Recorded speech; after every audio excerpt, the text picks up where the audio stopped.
தசகம் 14 மனு, கர்தமர், தேவஹதி, கபில அவதாரம். 1. பிரம்மாவின் மகனான சுவாயம்புவ மனு, உமது இரு திருவடிகளையும் சரியாகத் தியானித்தார். உமது கதைகளைச் சொல்லிக் கொண்டே தன் மன்வந்தர காலத்தை எந்தத் தடையும் இல்லாமல் அமைதியாகக் கழித்தார். 2. அந்த காலத்தில் கர்தமர் என்ற பிரஜாபதி இருந்தார். அவர் பிரம்மாவின் நிழலிலிருந்து தோன்றியவர் என்று கூறப்படுகிறது. பிரம்மாவின் வார்த்தையை ஏற்று படைப்பில் ஈடுபட விரும்பினார். இயற்கையிலேயே மனம் கவரும் இறைவனே, அவர் 10,000 ஆண்டுகள் உம்மை வழிபட்டார். 3. அப்போது நீர்க்கருடன் மேல் அமர்ந்து கர்தமருக்கு திருவுருவம் காட்டினீர். கருமேகம் போல அழகுடன் இருந்தீர். கையில் ஒளி வீசும் தாமரை இருந்தது. உமது முகம் புன்னகையால் பிரகாசித்தது. 4. பக்தியால் உடல் புளகாங்கிதம் அடைந்த கர்தமர் உம்மை புகழ்ந்தார்.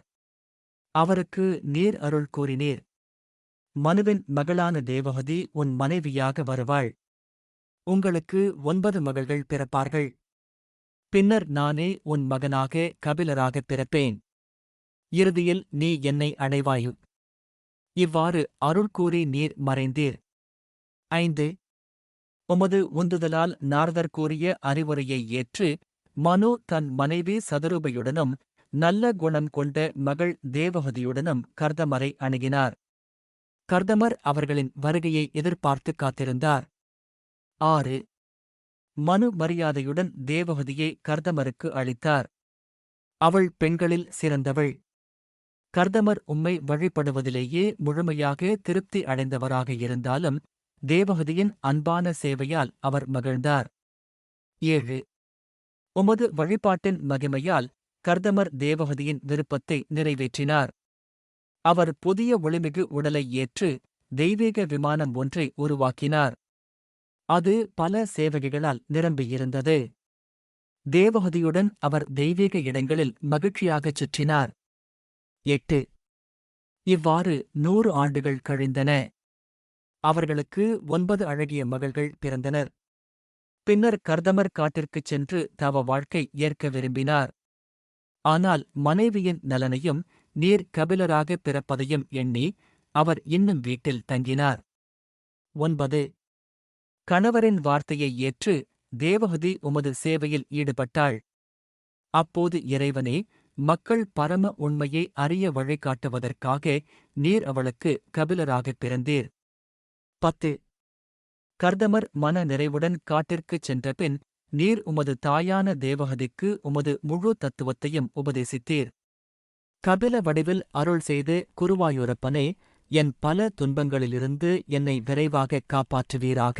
தசகம் 15 கபிலர் உபதேசம். 1.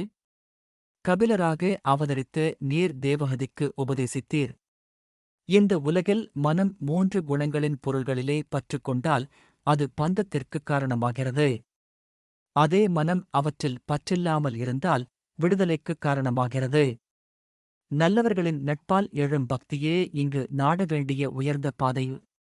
2. மூல இயற்கை, பெரிய அறிவு தத்துவம், நான் என்ற உணர்வு, 5 நுட்பப் பொருள்கள், 5 பெரும் மூலப்பொருள்கள், மனம், 10 புலன்கள், அவற்றிற்கு அப்பாற்பட்ட உயிர், இவை அனைத்தையும் தனித்தனியாக அறிந்தால் உயிர் இயற்கையின் பந்தத்திலிருந்து விடுபடுகிறான். இவ்வாறு நீர் தேவஹதிக்கு விளக்கினீர். 3. உயிர் இயல்பாக 3 குணங்களால் கரையடைவதில்லை. ஆனால் அவன் இயற்கையோடு தன்னை சேர்த்து நினைத்தால் அந்த குணங்கள் அவனைப் பற்றிக் கொள்கின்றன. என்னை இடைவிடாமல் வழிபட்டு என் உண்மை தன்மையை ஆராய்ந்தால் இயற்கையின் பிடி தளரும். 4.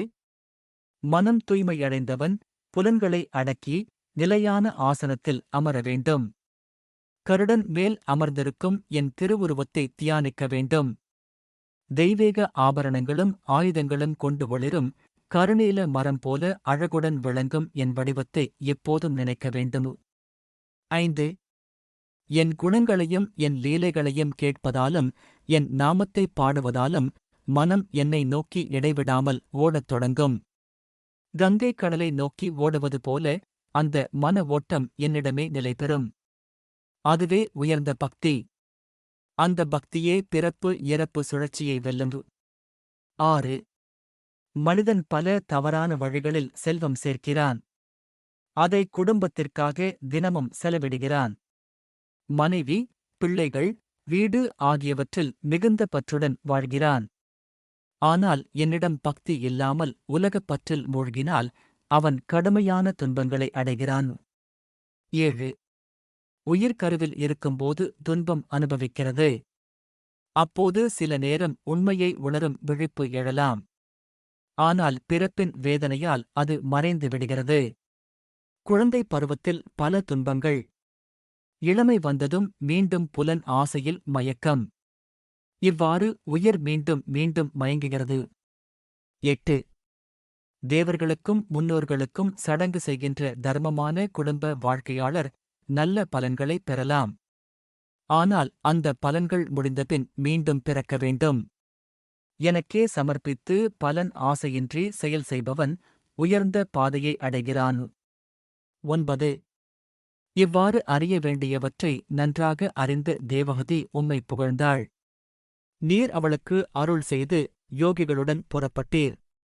தேவகதி தூய மனம் பெற்று பக்தி யோகத்தால் விடுதலை அடைந்தாள்.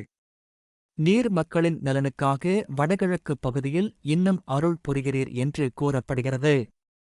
10. பரமனே, இன்னும் என்ன சொல்ல வேண்டும்? உமது திருவடிகளில் பக்தி எல்லா பயத்தையும் நீக்குகிறது, எல்லா நன்மைகளையும் அளிக்கிறது என்று நீரே உறுதியாகக் கூறியுள்ளீர்.